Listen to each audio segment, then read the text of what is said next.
Yo, what it is, man? Y'all tuned in with Yasir Bey, man. This is Smart 50K. Today we got Brother Loon, known as Amir, man. MashaAllah. Let's jump into it. I got footage of him saying Bismillah over the food. Did you ever feel he was receptive to that one? I did notice that whenever he encountered one of those big moments, he used to pray. And Allah knows a person's sincerity. I don't know. May Allah guide him. Wallahi, I be making dua if somebody walked past this cell and throw a Quran in that joint. People noticed that I had this ability to write songs.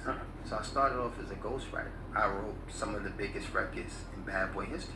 We number one, number two on the charts. How were you given that one?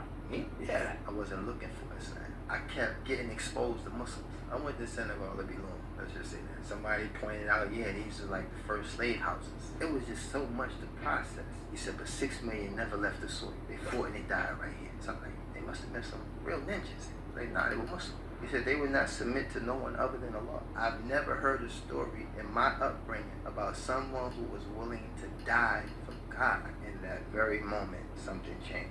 First Muslim I found. I asked him, how could I be Muslim? He looked at me like I was crazy. But then you did start seeking knowledge as well, right? I went to Egypt. I studied a couple Marakas. It's crazy because right when I got the knot off my tongue, I went to prison.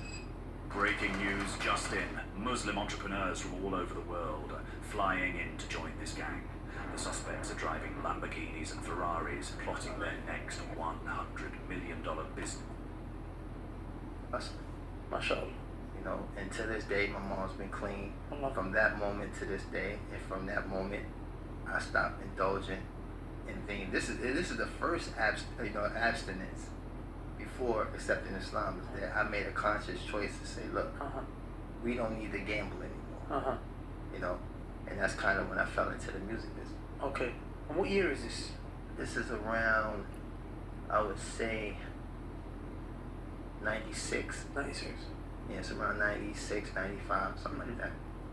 So, a lot of these, like, rappers and celebrities that are now starting to come out around about that time, they're also from Harlem, New York, that type of area. Yeah, I mean, we all was from some inner city, you know. And I think it's a commonality all across the board, whether you look at it globally or just the United States.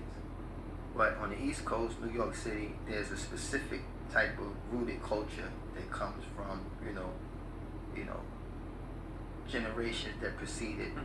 And I believe that every artist, in some way, shape, or form, was a product of that culture. You know, it doesn't really matter how, to what extent they indulge, to what extent, you know, even the person looking out the window watching all this stuff, you know what I'm saying, can obtain some type of, you know, attraction or even, you know, tutelage. Yeah, they can learn from this, you know. Yeah, so, you know, definitely, that's a fact. A lot of, you know, artists, even athletes that came from there, they had this kind of mystique that came with living in that, you know, part of the world. So then, how do you go from that then to entering into music? So funny you ask, because I was literally just talking to my son about this, you know, and it started off as something therapeutic. So I'll give you an example. Like, my behavior problem in school, you know, led to me having to get therapy. Okay. You know, this was a condition. I couldn't even go to public school, you know, let alone private schools that I might blew those opportunities and ended up back in like public school. But the condition was I couldn't even go to public school because of my behavior. Academically, I'm a straight A student, you know what I'm saying? But a lot of my acting out came from me not having words, you know what I'm saying? So when I'm faced with certain situations, I would act in aggression, you know? So what do you mean by that exactly, not having words? Well, the thing is, when you, and this is common amongst a lot of kids, when you have certain trauma or certain things that impact you, and you don't have words to articulate what that feels like, and whatever triggers those emotions, Yeah. the only available option is an action. You know what I'm saying? And then when you live in an environment that's cultivated by violence, you understand? You kind of just conform to that understanding that violence is the only option, right? And even then, growing up, like sometimes too much talking, you know what I'm saying, is not healthy. know. So I found myself, you know, crashing a lot, you know, falling into a lot of, you know, violent acts, you know, or aggression towards people because I couldn't explain So as in like conflict type of situations? any type of conflict. Okay. Any type of conflict. I wasn't a good mediator. I wasn't a good, you know, orator or nothing. I didn't have it. It's interesting because Allah Barik, you're very good now at orating. Like even Abu Bakr, Yeah. my partner, I remember it, and it was very random, and you could tell that it really impacted me. Just took me to the side, and very articulate. So the whole time he spoke, he said, I observed, he didn't have any filler words. There was no, none of that, Allah Barik. So how did you... That's the beauty. I mean, that's the beauty that I can actually admit that therapy actually contributed to that. Oh, it helped? Because one of the more consistent exercises was writing down things. You know what I'm saying? Uh-huh. So when you feel it, you can't articulate it verbally. You write it down. Uh-huh. And when you see it, it becomes tangible. You Mm. understand? So now this became a step for me to kind of, you know, de-escalate my emotions. And wallahi, I went to therapy for 4 years. For 4 years, every Monday and Thursday, I had to go to therapy after school. This was a condition. If I wasn't in it, they wasn't gonna allow me to be in school. Mm-hmm. So from that, I learned how to express myself in a therapeutic form by writing. And later, what I did, I added a few more steps of my own. So if I encountered something that I found challenging, I would write it first like I was writing it for a teacher. Mm-hmm. So you're talking about proper punctuation, everything, as if I'm gonna get graded for this. Then I would write it like I was writing like maybe a friend that's in prison or something. Because you know when you're giving your friend the news, it's a little bit more loose. Mm-hmm. Like, yo, you heard what happened, you know, it's a little bit more loose. Yeah, yeah. And then the third step became rhyme. Okay. So that methodology, by the time I finished that, I was done with the problem. I was done, you know. And later it just became a tool for me to cope with certain things that I had actual ample time to deal with it. Because you know, in a spontaneous situation, nobody writing no 3 steps. I had no time to do all that. You know what I mean?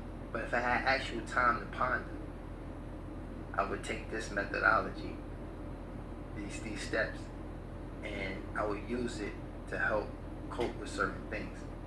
And the funny thing is how I actually got propelled into the business is I used to have all this stuff in a book. I used to keep real tight to my chest. I wouldn't let nobody see it. I wouldn't let nobody read It it. should be like a journal, like how someone journals, like your diary, I know, but basically. rhymes. Yeah. Livery. Ran into a situation one time. I was young. I was about 16. And I had bought a car that was tagged up. So basically, what they do, these guys will steal the car, change all the serial numbers, and then the car somehow becomes legit. But I got pulled over by the police, and when they assessed the vehicle, these guys missed one serial number, and it came back that the car was stolen. So meanwhile, while I'm in the precinct, my partner at the time that I was in the street with, he came to get me. Because we had a certain code, we was very loyal to each other. Wasn't gonna leave none of us in the situation just lingering, you know. So he came to bail me out, came to get me out. So as we riding back to our neighborhood, he started quoting certain things that sounded all too familiar. Oh wow. Something like, yo, where you heard that at? He was like, yo, nah, your book, you left the joint in the spot. So at that moment, I'm like, you know, that's like being exposed. Yeah. That's like being like, literally, I'm naked, Yeah. fully dressed, but naked, you know. But instead of him discouraging me, he encouraged me. He's like, yo, you should, he's like, yo, this stuff is like powerful. Like, you should keep doing this. Meanwhile, I'm looking at him like, all right, let me get my book. I need that book. You know what I'm saying? And, you know, it just became a moment where I didn't feel so, you know, covert or reclusive, Yeah. you know what I'm saying, about the situation anymore. So now I started to openly express that I had this talent, I had this ability. And like I said, fast forward, when I got to that moment when me and my mom made that pact, I vowed from that point on, my only source of income or my only motivation was to make it that way. Okay, through music. Through music. So then, and again, the reason why I'm interested in this is just so we can understand the context. You know? Of course, we're not glorifying, Yeah. just in case people wonder. And also because trying to become great at anything requires certain qualities that are praiseworthy, right? Like even I told some of the youngsters in the streets in the UK, I said, bro, the way you guys operate your drug game, you could be entrepreneurs. You know, there's resilience, you have good strategy, you know how to nurture a lead when you're building a line, all of these things. So the reason we mention this is because anyone who's doing something, who's becoming proficient at anything, whether it's good or bad, requires certain qualities that in and within themselves are praiseworthy, which is why I'm interested in the journey. So okay, now you've left, you want to make music now. So what do? How do you become one of the best? How do you have your name in lights? A lot of work. A lot of work. I mean, it was times, I spent maybe 17 hours in the studio eating cold pizza. You know what I'm saying? Like, really grinding. It was a lot of nights, you know what I'm saying, when I would come home, because at the time, I had moved out to Queens, with my, then girlfriend, now wife. And oh, so you've been with your family 29 Oh years. my God. Yeah, Allah may Allah reward her abundantly. She's been through every phase of my life. Oh, wow. Every phase, from the streets to music to Islam, prison, anything I've ever encountered, she's bore some of that burden with me. Oh, my You know? God. So, she was my rock, and she allowed me, with no pressure, to grow from zero. You gotta remember, I abstained from any and every other source I ever knew. You know what I'm saying? To maintain or obtain. So she didn't put no pressure on you with regards to deals, this, that, because that will make a person, I have to get this money. No pressure whatsoever. And there was times that I would come from Manhattan and fall asleep on a train and end up way out in Long Island. Because the Long Island Railroad, it ran on a schedule versus the local train. So, it was times I call it like, I fell asleep again. I'm way out in Southampton. The next train ain't coming to, saying this was a part of my grind. Like, I was literally pushing myself beyond all kinds of physical, mental, and emotional limits, because not so much of my attachment to the actual music, it was more so about what it meant for me to be successful in that space. And what did it mean for you to be It successful? meant that I would be able to obtain some level of success without committing any crimes, without doing anything that would jeopardize me being present, not only in her life, but my son's life as well. Why was that so important to you, whereas others from where you're coming from would have forsaken that responsibility? The thing is, a lot of it goes back to my parents. You understand?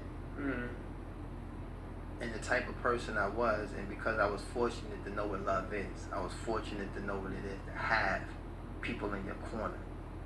Despite what transpired with my parents, I never wanted to repeat the cycle. I never wanted to be an absent father. For your own children? Yeah, for my own children. You know what I'm saying? So, to abstain from the only way I know how to do it. You know what I'm saying? To take in consideration and incorporating a whole nother method that's contrary to what I know. The motivation was clear. I had to make it, and I had to be there for my family at the same time. And this was the only way I saw possible doing that. So you want things to be clean, legit. Had to be. It had to be, Because it's crazy that I actually before coming to this realization. And this is where, you know, Allahumma barak alayha, why this woman has such virtue, is because I actually did, you know, try to dabble at one point. And look, Qadrullah. Dabble. Allah put dabble meaning go back into The other old life. me. The old life, yes. Yeah. yes. You know, I made an attempt, and it completely backfired and set me all the way back to where I remember her coming to visit me, you know, in you know, in a detained situation, Okay. and basically said what I was already telling myself, like, I'm not gonna be bringing my son here. I'm not gonna. Well, Yeah, this is not what I'm gonna be doing. And the thing is, most men would probably get belligerent, yeah. you know, but for me, it was just a confirmation of what I was already telling myself. Mm. You know what I'm saying? And the fact that it wasn't said to me with any type of malicious intent, it was either you got a choice to be a part of this or not. Because I'm not going To be involved. to be involved with this. And from that moment, you know what I'm saying, alongside the pact that I made, you know, that just went me back into that space where, you know what, this is the only way to do it. Assalamu alaikum. I know you're really into the podcast, but I wanted to just really let you know one more. You know, revert, so to say. We come from a place where you can actually deem it to be experience. You know what I'm saying? Even though we're taking this new course. Mhm. So I think that even some cases, I'm not saying this is a, you know, this is, you know, indefinite or general, but to just make the excuse from my understanding is that those things can be challenging for a woman that does have those, you know, components. As in, she has experience. She has no experience. She has no experience. All she has is these praiseworthy virtues that come with the religion. Religion. You're dealing with a man who's now treading this path. Who has got but experience? has got it. Yes, yes, yes. So now what happens is, Uh-huh. when you form this blessed union, Mm-hmm. there's an imbalance. Yeah, there's a big imbalance, yeah. Big imbalance. Yeah, that makes sense. You understand? That makes sense. So I mean, that's why I said I can't speak to, Mhm. you know, the born Muslim, you know, parents involved. Everything is like, you know, according most cases. Mhm. Most cases, alhamdulillah. You know, may Allah protect those who exceed these boundaries. Mhm. But for most cases, they're dealing with a way more structured, Mhm. all-inclusive, family involved, some Mhm. flying in from other countries and all that to Mhm. partake in this, you know, preparation. Yeah. Not even the union, just Yeah. the preparation. Mhm. You understand? Makes sense. Opposed to a lot of brothers, and I'm saying this because it's an experience that only I can relate to. My Mhm. stories I've heard, Mm. experienced myself, Mm. is that particular imbalance becomes such a challenge Mhm. that it can alter Yeah. all of those fundamental things that's been instilled in that woman Mhm. to where she's operating on a whole different Yeah, frequency. yeah, yeah, You yeah. understand? So No, I think it's from wisdom. Like even in the books of fiqh, the scholars discuss something called kafa'a, which is compatibility. Mhm. Al-kafa'a. That, you know, even being from certain echelons of society, you know, you want, like even just on that level, like let's just say there's a super high class guy marrying a woman who's from the, you know, and again, I'm not a classist or anything like that, but just I mean, putting it's that matter a as a reality. fact. She may come from an environment Right. that is challenging, Or vice versa. or vice versa. Or he comes from an environment that's challenging, she's from whatever, and the compatibility is not there. It's not there. Even on that level, they speak differently, manners are different, and so on and so forth. But Sheikh, I want to hear what you think about this, because I would even go one layer deeper, Okay. which is when I being involved in da'wah. Of course, you obviously, mashallah, tabarakallah, before, you know, I even started practicing more involved in da'wah, mashallah. You see what happens with these relationships with a lot of the shabab and so on and so forth. At the beginning, I couldn't understand, you know, why is it that guys are marrying good girls? Whether they're reverts or not reverts, whether both of them are reverts or both of them are born Muslims, you know, practicing from the beginning. Why is it that, you know, you find that for people that are trying to do big things, they get a lot of friction from their wives? And I think it comes down to two primary characteristics you need to look for in a woman. And every situation where I've seen a guy who succeeded, and he had a woman behind it. It was one of these two. She was either Khadija or Aisha. No, sorry. What I mean by that is Khadija radiallahu anha, she was known for the support of the Prophet, Unwavering. right? Yeah, To the point where she was his backbone, absolutely. First believer. first believer. Yeah. It's a big thing. Yeah. You know, when you deep the Surah Al-Muzammil, Allah said, Ya ayyuha al-Muzammil, oh, the one who has been wrapped up. Because the Prophet said when he came down and he was frightened, he said, Zammiluni, Zammil, he said, cover me up, cover me. Who was he talking to? Khadija. So Allah said, Ya ayyuha al-Muzammil, oh, the one who's been wrapped up. Who's the one who wrapped it? Khadija. So she's indirectly being referenced in the ayah. Absolutely. And Allah says to the Prophet, Qum al-layla illa qalila. Stand the night in prayer. So then, and at the time it was obligatory for the Muslims to pray, the night prayer. And it just started off with the Prophet and Khadija. The whole deen started off with a man and a woman in their house praying salah at night when everyone else is sleeping. And this woman is holding him, sallallahu alayhi wasallam, right? Then you have a woman like Aisha. She, of course, needs support, but she's standing side by side, engaged in the work of the Prophet. She's literally taking the knowledge and she's teaching you. A Sahabi is coming, a woman's coming, she's asking the Prophet a question, she'll grab her hand, take her to the side and say, here's the answer. And then when the Prophet dies, she is responsible for spreading so much Muslim knowledge. So I find these are the two types of women. Either you need a woman who's just going to be like, rock, support you, or a woman who's going to say, I'm involved with you. Like I said, I'm going to do some of the work for you, with you. I'm going to put that effort in. Both of them come from a place of support. Yeah. You know, but like you said, and it's not to digress, but it's very sad Yeah. that a lot of the young women today, Mhm. young Muslim Mhm. women, don't see these virtues in Aisha. You understand?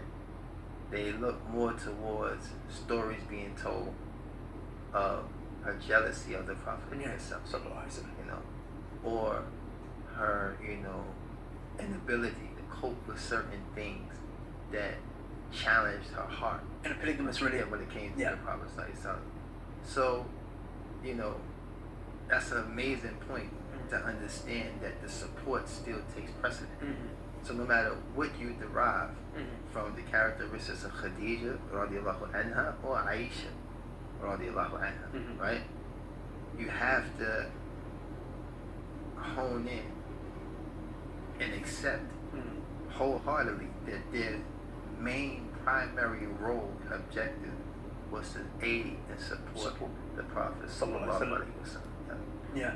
Yeah. And also I feel like if a brother wants to be a student of knowledge, he has to be a dairy, or he wants to be a businessman, entrepreneur. You know these things that you're a man on a mission, right? Like our brother Abu Bakr, who's got his charity spot project. You know, you're trying to build something bigger than you, even if it's just on a dunya level. Like even if it doesn't have anything to do with the deen, which of course is ideal. You need to find a woman that's gonna have your back. But see, the mistake I think brothers make is they don't incorporate that mission with, the conditions and everything required to marry. Yes. Because you gotta also think about, in this day and time, it's very complicated for a lot of brothers to get married. And you know this more than me, that culturally, some cultures actually Make it hard. make it extremely hard. Yeah. You understand? So now, just to make an excuse for some of the Muslims who fall into this situation, for lack of better word, and this is not to demean or, say anything negative, but it becomes kind of slim picking. You know what I'm saying? It becomes kind of a limited option. You know what I'm saying? Outside of the fact that you may have found someone based on what you've derived of understanding the father, the family, brother, mashallah, either student knowledge, fathers always in the masjid, moms, all these fine qualities that have trickled down to this one particular woman. But culturally, there's this impenetrable, bubble placed around all that good. All of that good, To where now you have to look outside of that and find some remnants of it. You know what I mean? Because the search doesn't alter because of that, those discouraging moments. I think a lot of brothers just fall into a situation where they're looking for something that conforms with it. Yeah. I'm That's what niqab, I'm cool. You know what I'm saying? No niqab, hijab, baya, you know, you start, you start going into kind of a panic, opposed to what most scholars and people in knowledge are saying, just be patient, right? But like you said, it's not the desire to want to fulfill your physical rights. It's like, I need support. You understand? I think that's most brothers, objective is, I'm doing this because I need support. You understand? And it's sad that many of our sisters, may Allah make us better, may not see that. You know what I'm saying? That it's not no audition. No, we're not trying to grade, classify, or, put all these things in certain categories in order to get an approval. It's like, who wants to support me on this mission? Understand? Because inshallah, we enter Allah's paradise. You're going to be the most beautifulest thing on the planet. You know what I'm saying? If there's some, mild deficiency in that, all those other qualities she may possess may just, you know what I'm saying, create, a beauty that's not apparent. My sheikh actually said this to me once. He said, a woman who's very shy, very well-mannered, it makes her more attractive. Yeah. As in, that is a woman that you would want to marry. And he meant in an appropriate setting, like marriage meeting, not that. But the sheikh was looking at it. but it's true. It's true because I feel like even in this day and age, men have been, or our brothers, men in general, have been made to feel like it's negative to want support. To the point where I didn't realize how much I needed my wife to support me until I let her support me. I didn't even let her support me for like 9 years. Because in my mind I was like, no, I'm a man, I'm get to work. It's pride. Yeah. Yeah, it's a male pride. And until you're like, you know what, that felt nice. Thank you.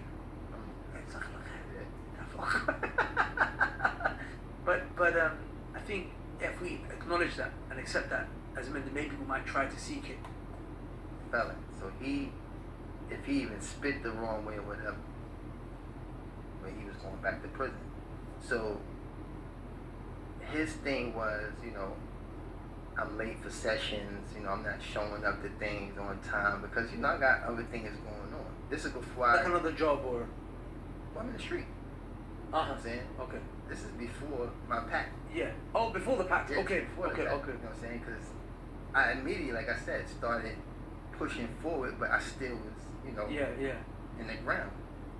So I remember him one day just telling me like, yo, bro, this all I got. You know what I'm saying? I can't catch another case. I can't do this. I can't do that. You know what I'm saying? So, I need you to take this as serious as I'm taking it. You know what I'm saying? So I started gradually relinquishing some of the responsibilities that came with that. It started to be more serious. But he eventually digressed, slipped, I caught the case. So now I'm out there by myself. You know what I'm saying? And this is where my grind as an individual began. All of the commitment and everything. So while I'm making my rounds through the industry, people noticed that I had this ability to write songs. So I started off as a ghostwriter. Okay. You know what I'm saying? And a part of me was actually very apprehensive of being an artist, like full-blown in the public face artist. You know what I'm saying? Because my history in that street life led me to traveling to different towns under different aliases, doing different things. So I always had this thing in my mind, like, if I come out People might recognize publicly you. with this talent, I'm going to get grabbed. You know what I'm saying? And it's funny because Grabbed in what sense? Like a violent sense? I'm gonna get arrested. I'm gonna get, someone's going to implement Okay. some activity Okay. that take place. Okay. Whatever the case may be. And once again, clearly this is not for glorification. Yeah. It's just I've never really emphasized certain things because I never felt compelled to when I first became Muslim and started, you know, pushing it down. But because of all of the work I've done, I see that some of the youth are getting that repetitive, you know, push or call from many different, you know, du'at that probably amounts to the same type of, you know, spectrum of call. The only reason why I'm, you know, giving a little bit more detail, so it's understood that I had a fear of success. You know, I had a fear of what may come from the success. And it's funny because I just did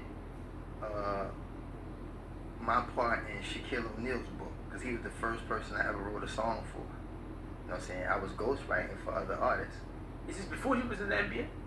Oh, he was in the NBA? He was in the NBA? He had an album. Oh. Kobe was on the album, Biggie was on the album, he had albums. What? Yeah. Cool. Shazam movie, like Shaq was big back then. You gotta understand, Shaq was kind of a big deal. He probably was the most bravest of all athletes to even try to play with hip hop. Because hip hop was something always sacred. It was always like, you don't get to play over here.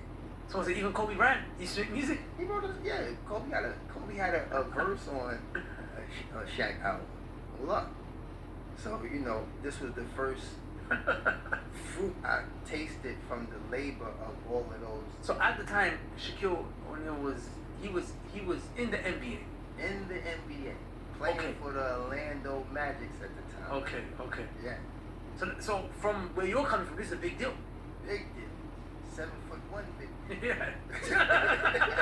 Now it's 23 big deal. 300 and some pounds. You know what I'm saying? Like, this was a moment for me. You know what I'm saying? And it's crazy because, you know, some people think they have the liberty to critique what they want to do or what they want to involve themselves with. For me, coming from my background, it was like, sure, absolutely. I don't care if it crash or burn, if it go, you know, whatever. It's just, it was me, like I said, being able to taste the fruit of labor, being able to enjoy in some type of residual, tangible evidence that I am on the right path. You know, and from that point I started ghostwriting before I became an artist. You know what I'm saying? I ghost wrote for Puff on the Forever album. I was a ghostwriter. So who are some other artists that you ghostwritten for? Harlem World Group. You know what I'm saying? We did ghost wrote for Mario Winans. Oh really? You know, which was a really big record. As in you wrote that? Colo. Yeah, I wrote all. Because I remember that was humongous. So you wrote that? Yeah. That's actually nuts. Yeah. And that's the thing. It's like. And people may be wondering why am I so surprised. You have to understand this is I come from a generation where like I'm just putting two and two together. Like I come from a generation where that's what was constantly on MTV. It's not like I mean, so you were wow, that's actually And crazy. the beauty about it was, you know, I think a lot of people had their own personal experiences with Puff's vision at that time. It seemed like he was trying to commercialize all his artists. But for me, coming from my background, you know what I'm saying? Wallahi, I looked at it as an alibi. You know what I'm saying? Because I am still who I am. But my album is in Walmart with no parental stick on it. You know what I'm saying? My album is clean. You know what I'm saying? I'm doing Nickelodeon. I'm touring with Britney Spears and NSYNC. You understand? So all the guys with the hoodies and all of the bang, bang, bang, I never see them. We don't meet at the same Okay. And like, people don't understand to be a person who's really a product of a real harsh reality. But then, you know, that requires a lot of foresight. Because I can imagine, coming from the background that you're coming from, going commercial, someone might look down on that. Nah, but the thing is, when your reputation and your integrity and all of those things are solidified where you come from, I don't have to audition for Harlem. They already know. I got generations of it. You know what I'm saying? I got generations of it. My grandfather having friendship with Bumpy Johnson, my mother, my father running with Nicky Barnes, me growing like I came from generation of reputable people and my family having direct either association, affiliation, or relationship with these powerful entities. You know what I'm saying? So it's just like anybody, even like where we live. You know what I'm saying? In UAE, we have families who have regal status, and it trickles down. The kids incorporate and learn this regal status. They spend enough time around their fathers, they'll learn how to run a whole country. Like, you know what I'm saying? So it's like I just had the same exposure from a different angle. So now I can appreciate this man's vision, because his vision is saying you ain't got to go to jail. You know what I'm saying? You ain't got to put yourself in a situation where you're actually, inviting problems. You know what I'm saying? No, I mean, it's complete sense. In a sense, it's like, I'm a dancing, bro. I'm on the streets. I'm still, bro, listen. It's crazy because I remember I took my kids to an Usher concert one time. This is wild because they was young, Chris Brown backstage, skateboarding and all that. It was just like the most coolest environment. This is an Usher concert. You understand? I'm not taking them to see, whoever. This contrary. You know what I mean? I'm not taking my kids to like a Mobb Deep concert or something like that. Even though these are guys I like and appreciate. You know what I'm saying? But my choice and involvement in that industry offered me an opportunity to extend, you know what I'm saying, certain courtesies, not just to my peers, but actually family can, be a part of some of this. You understand? I'm not out there calling women bees and hoes, and I'm not doing none of this stuff. You know what I'm saying? So I'm being received, but a lot of people don't read it that way. You know what I'm saying? They don't look at it like it's a distraction from success. It's easy to say it's a part of it. Yeah, it is a part of it. You know what I'm saying? It's something that comes with it. But to maintain success, you have to look at all of those things around it as a distraction. They're not there to keep you successful. You know what I'm saying? So that's trauma. That's trauma. Especially for somebody who's not secure with themselves. Understand? You weren't secure? I was super secure. Okay. I knew who I was. But it's because of that reason you were able to. Because of that reason, I was able to endure, process, maximize, and thrive. Where someone else would get caught up. Someone else would get caught up Women, because alcohol, partying, status. It might have been Poindexter, Bartholomew III, tape on the middle of your glasses, whatever it is. You were just the exact opposite of, super MC Fly and everybody now. You know what I'm saying? You have to cope with the transition first. You know what I'm saying? Then you have to learn how to navigate with this newfound identity. You know what I'm saying? But if you come into a situation already who you are, you know what I'm saying? These things are easier to process and understand. But if you don't know who you are, that's the story that we always hear about where are they now. You know what I'm saying? The where are they now story. So, and I'm not generalizing. I'm just saying that from my experience and what I've seen consistent is that when that moment hits, it could very much be a joyride. It could be really like the means to an end.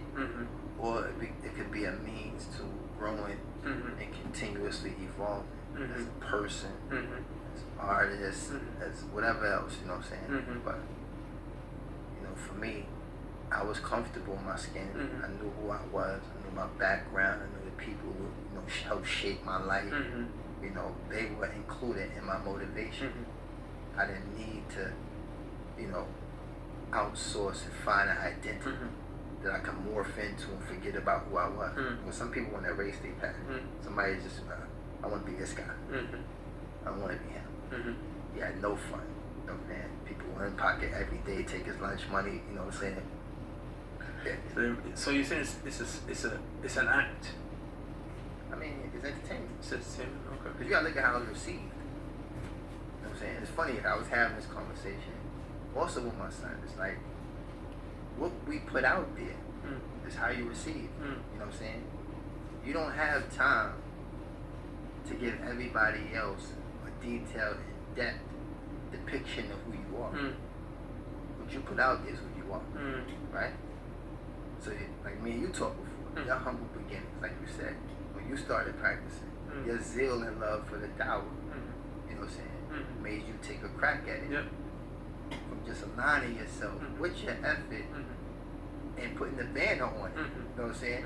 That was inclusive. You know, I'm pushing dawah. I'm the dawah man, right?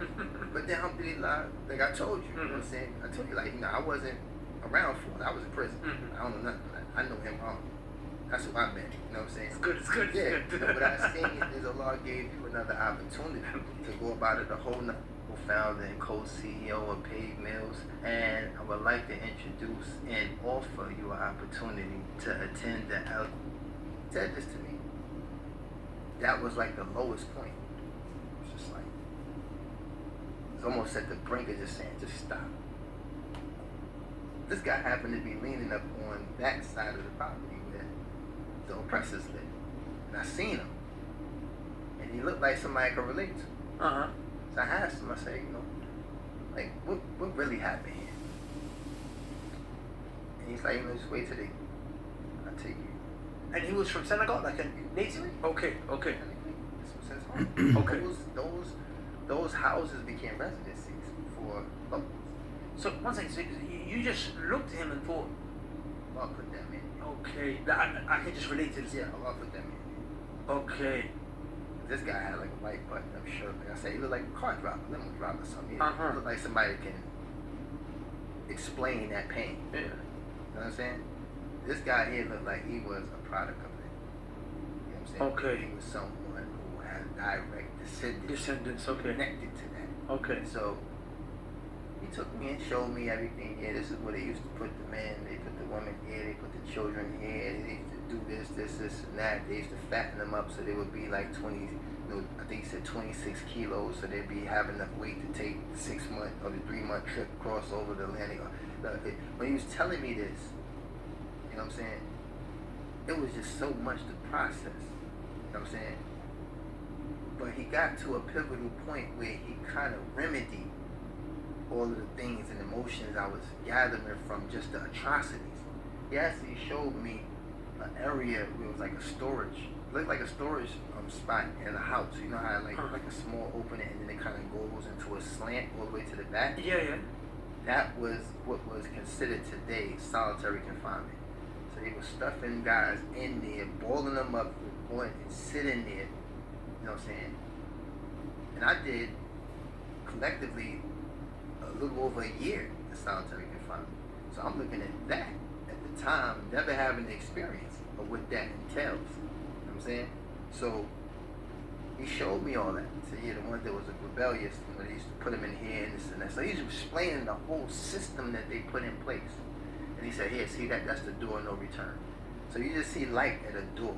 And it used to be a plank there where they would take them and walk them to the ship. And all of them, it was etched in their head that this whole process of doing all this was to get to the door, no return. You know, it's the same bullpen therapy. We call it bullpen therapy in America. The same process that they use psychologically to make you just want to get to court and just play out. Like, whatever, I had enough. You moved me from this cell to this cell. You did this to this cell. So all I want to do is go through that door, get in front of my judge, and get judged. I don't even want to fight them. You know what I'm saying? So it was a psychological process. So they just want to get on the ship. They just want to get on the ship. You know what I'm saying? So when he said this to me, that was like the lowest point. It was just like, it was almost at the brink of just saying, just stop. Just don't even say no. Just stop. But then, like I said, he remedied it when he told me, like, you know, I think he said 60 million. He said a large, vast amount of people passed through here. That one do. He said, but 6 million never left the soil. They fought and they died right here. So for me, you know, in this emotional state, you know, the hood came out. So I'm like, they must have been some real ninjas. use a different word, you know, stuff for a lot of things. Yeah. Like, yeah. Like, you know, it was almost like, you know, if it was a T, I was gonna wipe it and get encouraged. Like, Yeah. like, yeah, 6 million? I need to hear something like this. They don't know jihad. This just didn't happen and nobody fought. Nobody did nothing. You know what I'm saying? I'm from the street. You know what I'm saying? You can't even pass gas around somebody without getting stabbed or shot. You know what I'm saying? So when he started talking about, yeah, the 6 million never left the soil, they fought and they died right here. So I'm like, they must have been some real ninjas. Like, nah, they were Muslim. So what do you mean? He said they would not submit to no one other than Allah. And they fought and they died. So from that trip, I was stripped of nationalism. I didn't care about the first black man that did anything. Because these were the things that we held on to. The first black man that made the shoe. The first black man that did this. The first black man that really made electricity. In America. Yeah, America. Because for us being stripped, you know what I'm saying? That's like the pride. That's the in terms pride. of your identity that you're able to hold on When to. he told me this, I've never heard a story of somebody dying for God.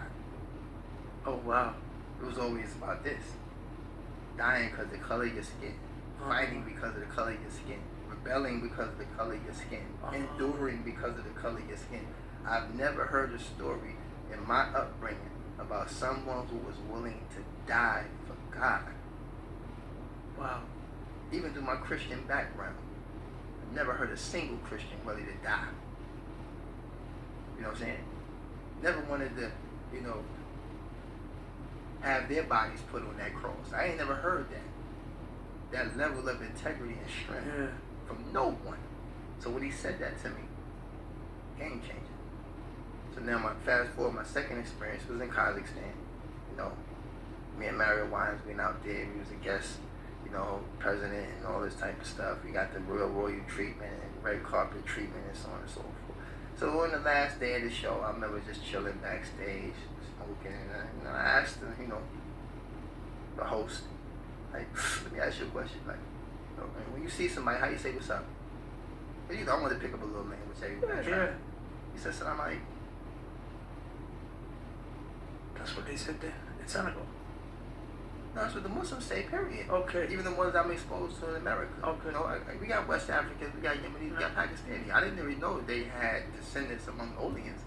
You know what I'm saying? Because I was big on social studies and history. And Okay. so I'm knowing that they come from Mongolia. Yeah. He said, so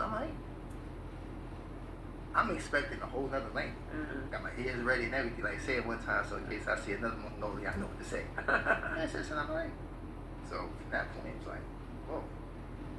So now that showed me the diversity Of Islam. of Islam. Okay. And last but not least, full circle, I'm a resident in the UAE. I visited the UAE. You know, first time was 2005. You know, came to perform as Moon. Second time, 2008. Came as Moon and left as Amir. You know, because my depiction of the Arabs was what I experienced in New York. Yeah. Yemenis, tough as nails. You know, go to the store, they got obstacles, necessary or unnecessary. Just walk that path and try to be genuine and sincere. How was that over with your wife and kids? Alhamdulillah, man. I think for my wife, her looking at me, you gotta remember, her being through all these different transitional phases in my life, she saw that change, that it was a different change. You know what I'm saying? This wasn't like an empty promise. This wasn't something like, you know what I'm saying, that didn't have merit. This was me actually trying something else, you know? And I think she's coming out of here, but other than that, it's like, you know, we still all the way, we just getting them a snow out. Yeah. You know what I mean? And still we ain't doing too many people are. You know what I mean? It's soft. And I'm like, yo, whoa, I can't. You know what I mean? So anyway, it was like, I got pushed in this position of being an imam. Mm. So, So you were the imam in Joe? yeah, I was in a couple of places. You know, one spot I was the head of security. You know what I'm saying? Muslim security. Muslim security. And it's crazy because the diplomacy and justice that you learn from Islam Mm-hmm. at that particular location it was sufficient for me to be that guy. Because the prison culture doesn't offer no justice. Muslim or not. Sometimes the Muslims abandon justice because the environment may frown upon it or may not respond to it the way it's supposed to. You know what I'm saying? So wherever I was the imam, you know, issues would occur with some of the Muslims, and I would have to find the deal. Understand? To arbitrate. Yeah, exactly. To arbitrate, you know, about where the Sharia is being implemented from a government standpoint. May Allah make us better. I mean, But if it resides in the hearts of the people, then you're seeing it happen. You don't have to lean on who's at the head or who's responsible for calling to or implementing it, whatever the case may be. I experienced myself a whole country full of 100 and something million Egyptians function without a government. I mean, Korea. yeah. Korea. You know what I'm saying? Yeah, that's true, man. SubhanAllah. They keep making all these distinctions about what the Muslims are and who the Muslims are. They're not tripping. New York couldn't even handle a couple hours. You know what I'm saying? Without somebody crib getting broken in, can you imagine it's pitch black dark with girls already, like the lights just went out. She's already outside. Like, which way do I go? And she gets snatched and sexually assaulted. Like, come on, man. And, yeah, so, you know. I understand. Alhamdulillah. So, Sheikh, you come out of prison now, alhamdulillah. It's a fresh start. It was already a fresh start, we took a shot. But in terms of life now, how was it like transitioning back after being away for almost a decade? I mean, I had my family the whole way. I had all these worldly experiences, you know. So, and I always tell people this as a reminder to the Muslims that as a Muslim, we don't live in our head. You know, we live in our hearts. So if you live in your heart, that's a safe place. You'll be able to navigate through anything that Allah allows to reach you from good or bad. Because the heart, it has its own filter. Understand? Two things that conflict can't reside in the heart at the same time. Right?